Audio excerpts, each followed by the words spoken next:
ვინ მართავს რეალურად მთავრობას თქვენი გამოცდილებით? არა ისინი, ვისზეც თქვენ ფიქრობთ და ვისაც ხმა მივეცით.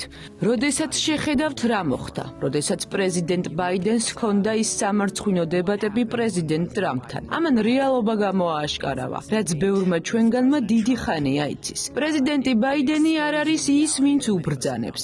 ის არ არის გადაწყვეტილების მიმღები. არც კამალა ჰარისი და არც იქნებოდა თუ ჰარის პრეზიდენტად აირჩევდნენ. ეს არის დემოკრატების ელიტისგან შემდგარი პოლიტიკური ხროვა. ომის გამჩაღებლები, რომელიც შედგება ისეთი ადამიანებისგან, როგორებიც არიან ჰილარი კლინტონი, ბარაკ ობამა, ტონი ბლინკენი, ჯეიკ სალივანი, ადამიანები, ვინც სამხედრო ინდუსტრიულ კომპლექსში არიან.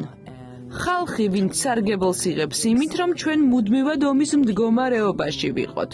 ესენი არიან ხალხი, ვინც ადმინისტრაციული და ეროვნული უსაფრთხოების სამსახურიდან მოიპოვებენ უფრო მეტ გავლენას და ეძლებათ შესაძლებლობა წაგართვან თავისუფლება, როდესაც ვართ ძლიერ კრიზისულ ან საომარ მდგომარეობაში.